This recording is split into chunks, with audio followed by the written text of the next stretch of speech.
নমস্কাৰ সকলোকে স্বাগতম জনাইছো নিমাত ষ্টাডি পইণ্ট চেনেলটোলৈ।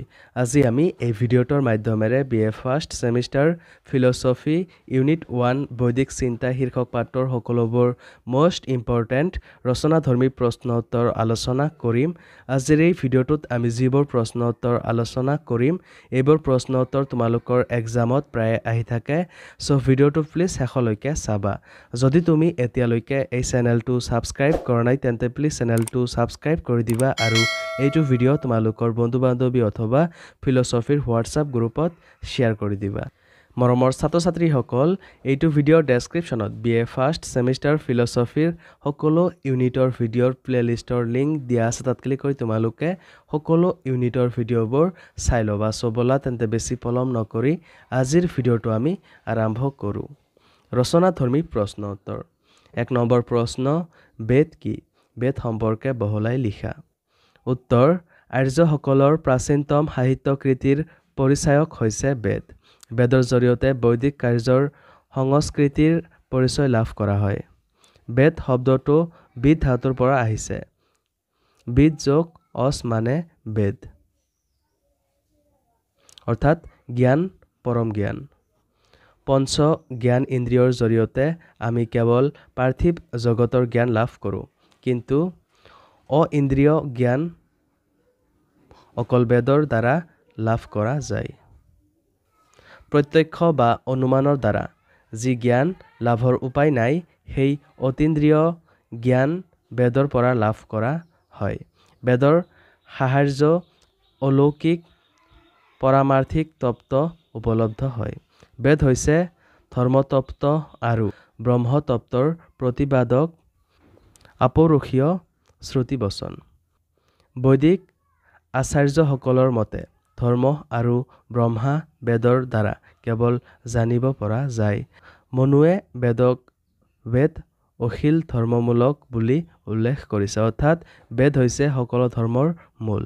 গৌতম ধৰ্মশাস্ত্ৰকাৰেও একে অৰ্থে কৈছে বেদো ধৰ্মমূলম। বেদৰ মাধ্যমে সকলো ধৰণৰ লৌকিক জ্ঞানৰ লগতে অলৌকিক ব্ৰহ্মতত্ত্ব জানিব পাৰি। বেদ পাঠৰ দ্বাৰা ধৰ্ম, কৰ্ম, কৰ্মফল, যজ্ঞফল, পৰলোক, অদৃষ্ট আদিৰ জ্ঞান লাভ কৰা যায়। বেদৰ প্ৰাচীন প্ৰতিশব্দসমূহ হৈছে শ্ৰুতি, ত্ৰৈবিদ্যা বা ত্ৰয়ী, আগম, ছন্দস।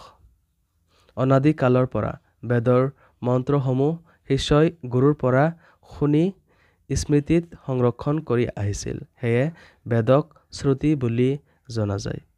এই সময়ছোৱাত পৰম জ্ঞান বেদৰ দ্বাৰা সংৰক্ষিত হৈ আছিল।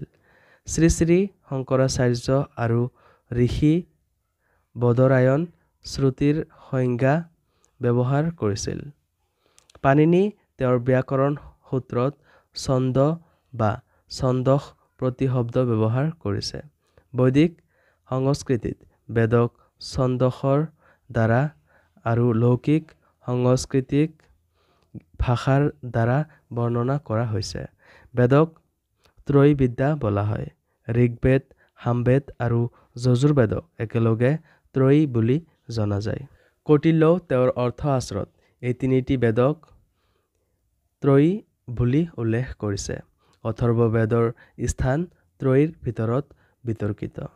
মৰমৰ ছাত্ৰ ছাত্ৰীসকল, ভিডিঅ'টো আগবঢ়োৱাৰ আগতে এটা সুখবৰ।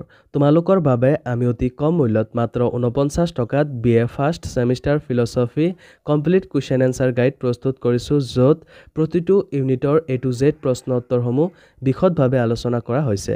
যিবোৰ প্ৰশ্ন উত্তৰ পঢ়িলে তোমালোকৰ পৰীক্ষাত 100% কমন পৰাটো নিশ্চিত। যোৱা বছৰ প্ৰায় 5,000ৰো অধিক ছাত্ৰ ছাত্ৰীয়ে এই ই-বুকটো কিনিছিল আৰু তেওঁলোকে পৰীক্ষাত ভাল ফলাফল দেখুৱাবলৈ সক্ষম হৈছিল। তোমালোকেও যদি মাত্ৰ 49 টকাত এই ই-বুকটো পাৰচেছ কৰিব বিচৰা তেন্তে এইটো ভিডিঅ'ৰ ডেছক্ৰিপশ্যন বা পিন কমেণ্টত দিয়া লিংকত ক্লিক কৰি ই-বুকটো ডাইৰেক্ট ডাউনলোড কৰি লৈ লোৱা অথবা স্ক্ৰীণত দিয়া হোৱাটছআপ নাম্বাৰত আমাৰ টীমৰ লগত কণ্টেক্ট কৰি নিশ্চিন্ত মনে ই-বুকটো পাৰচেছ কৰি লৈ লোৱা। ধন্যবাদ।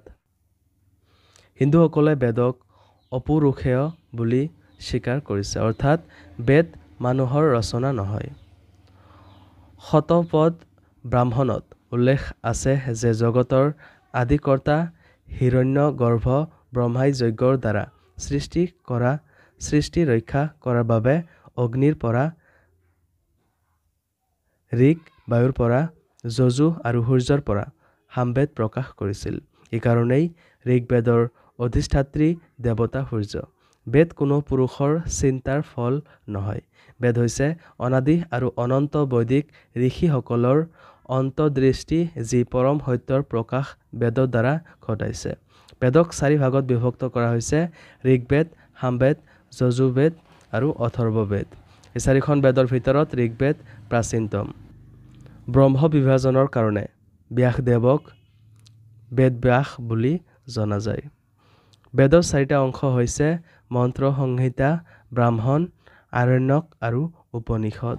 ব্ৰাহ্মণৰ অন্তিম অংশ আৰণ্যক আৰু আৰণ্যকৰ অন্তিম অংশ উপনিষদ। বেদৰ প্ৰাচীন বিভাগ হৈছে মন্ত্ৰ আৰু ব্ৰাহ্মণ। মন্ত্ৰ হৈছে বেদৰ মূল আৰু ব্ৰাহ্মণ তাৰ উপব্যাখ্যা। আৰণ্যক আৰু উপনিষদ ব্ৰাহ্মণৰ অন্তৰ্গত মন্ত্ৰ তত্ত্ব আৰু সাধনাৰ ব্যঞ্জনা প্ৰকাশ কৰে।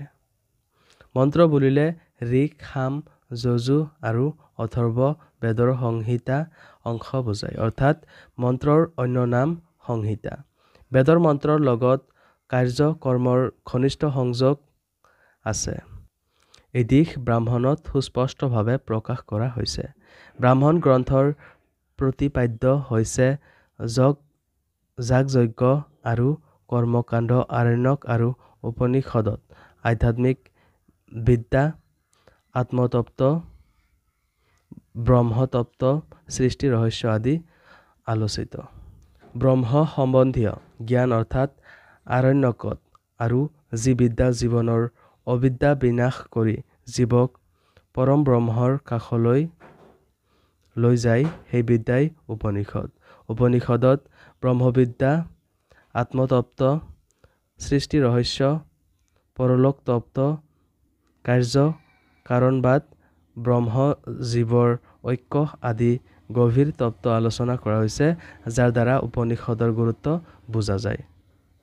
মৰমৰ ছাত্ৰ-ছাত্ৰীসকল, আজিলৈ এইখিনিয়ে। তোমালোকক যদি আৰু অধিক প্ৰশ্ন উত্তৰ লাগে অথবা এতিয়ালৈকে মাত্ৰ 49 টকাত BA first semester philosophy complete question answer গাইডটো পাৰচেছ কৰা নাই, তেন্তে এইটো ভিডিঅ'ৰ ডেছক্ৰিপশ্যন বা পিন কমেণ্টত দিয়া লিংকত ক্লিক কৰি ই বুকটো ডাইৰেক্ট ডাউনলোড কৰি লৈ লোৱা অথবা স্ক্ৰীণত দিয়া হোৱাটছআপ নাম্বাৰত আমাৰ টীমৰ লগত কণ্টেক্ট কৰি নিশ্চিন্ত মনে ই বুকটো পাৰচেছ কৰি লৈ লোৱা। ধন্যবাদ।